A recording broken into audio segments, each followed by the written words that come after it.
Hi, I'm Owen Canfield with the opinion page here at the Oklahoman, joined for the final time this spring by Mike McNutt, our state capitol correspondent, to look at the week that was, and in this case, Mike, the session that was this year, 2009. I see you didn't get the memo about Casual Friday. Thanks for making me look bad. I appreciate that. You know, mail delivery is kind of slow out there. Well, anyway, things wrapped up this week. A few days later than expected. Everyone had sort of banked on the session being finished the Friday before Memorial Day weekend. There was a snag late in the week, allowed that not to happen. Senators came back Tuesday and wrapped up their business, and so it's all behind us. Touch on, if you would, on a couple of the highlights maybe of the session. I would guess lawsuit reform legislation is one of those. What else would you? I think probably one of the highlights of the session actually occurred before it started. Early on, legislative leaders, Republican legislative leaders, and Governor Henry worked together with OSU, right, and struck out that agreement to keep the OSU Medical Center, find some funding to keep that hospital alive in Tulsa, and that was struck together, improved in March, and about 10 days later, then we heard about the late taxes that were owed by Senator Coffey, and it seemed like after that, things just really, there were ups and downs throughout the session. But up until then, the Senate Republicans were moving right along, and the House Republicans, which have been in charge the past 3 or 4 years, have also been doing pretty well.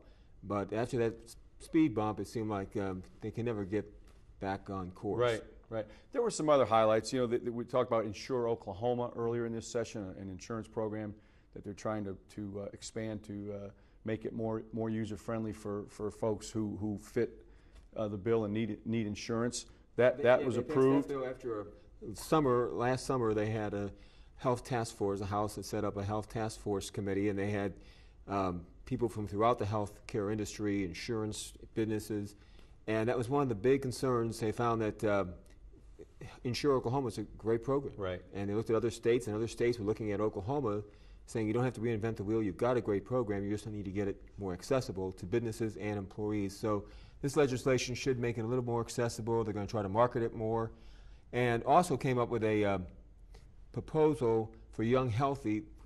People even 20 and older, something about 30, don't buy health insurance. Right. They're healthy. They don't. They have other expenses. They're trying to buy a home, cars, sure, all that. So health insurance is the last thing on their mind. So they come up with a proposal to have maybe just a low-frills health insurance plan that does not have all the mandates. Right. That there's 36 mandates that insurance carriers have to carry for their various diseases and ailments. So they're hoping by making this a lower cost, more people in the younger ages, 20s and 30s, will buy insurance. And once they buy insurance, and they get a family, and the family grows, they'll add on those other benefit plans. A couple of good things also that happened. They were able to come to a budget agreement without too much wailing and gnashing of teeth, thanks in large part to infusion of federal money, economic stimulus money.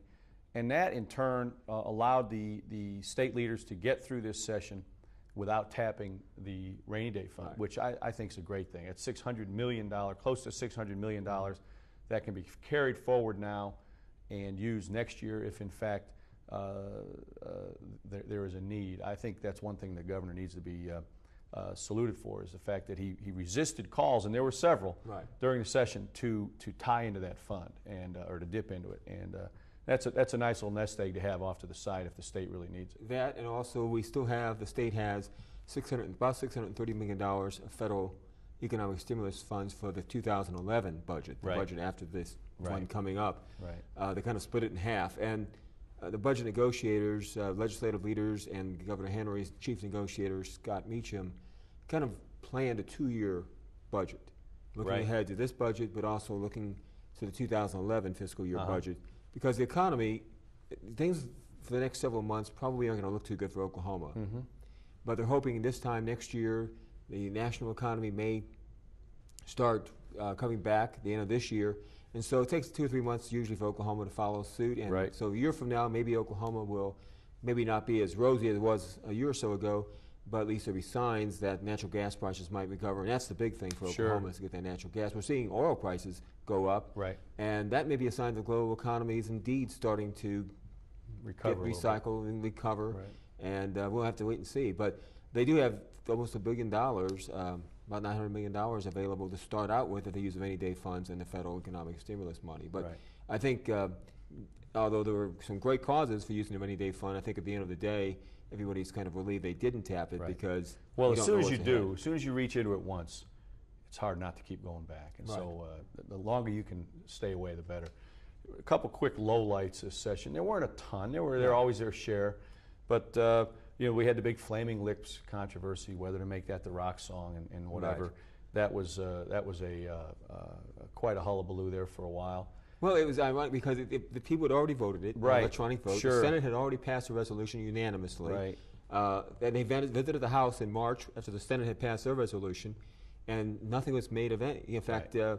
Everybody seemed to be in a great party mood, patting everybody on the back. Right. And a month or so later, then the House took up the resolution, and some members, a couple of members, were upset because some constituents had called and said they didn't like the shirt that right. one of the band members That's was right. wearing, the communist symbol, and then another member didn't like the language that one of the band members used when they designated an alley down in Oklahoma City as Flaming Lips Alley, and so the House didn't have enough votes to pass the resolution. So this was on the same day, if you remember, that the House overrode the governor's veto on the stem cell bill. Oh, right, right. And then the Senate failed to get enough votes to override it, one of those ups and downs of the sure. Senate. So the House was kind of they had overridden the governor, then it was right. defeated.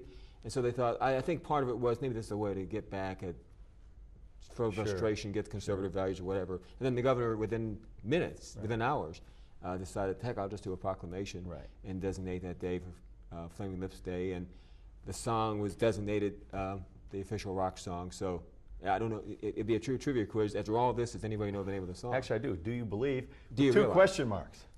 Go figure that out. Another quick lowlight was, you mentioned Glenn Coffey's trouble early in our conversation. Yeah. Financial issues raised about his taxes. That did create, as you said, a speed bump for the Republicans, it seemed, and it sort of slowed the momentum they had early in the session.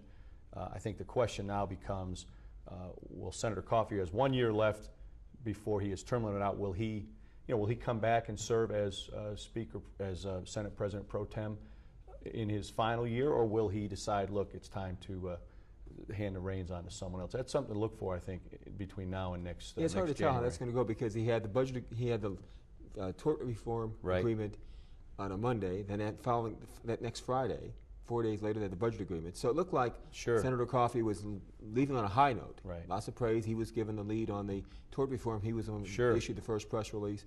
And then last week we had the sine die interrupted. Right. He couldn't get enough votes for that chief information officer bill. Right. And they held the Senate open for 4 hours trying to get enough votes.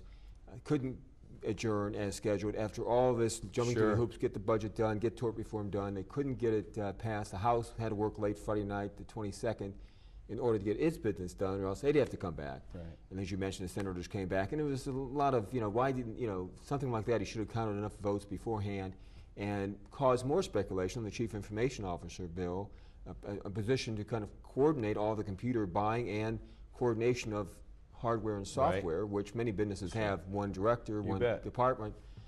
So on concept, I think people were on board, but then there was a lot of speculation, especially by Democrats, what's going on, right. the hell this, it's very unusual. Right. Maybe in the past it happened, but it's very unusual these days for a vote to be held open 4 hours. Sure. Especially in the last day of this. Well, it sort of stumbled to the finish, and there'll be other things to watch, of course, during the summer at the Capitol, and you'll stay on top of all. No stumbling with Mike McNutt. He's always right on his game.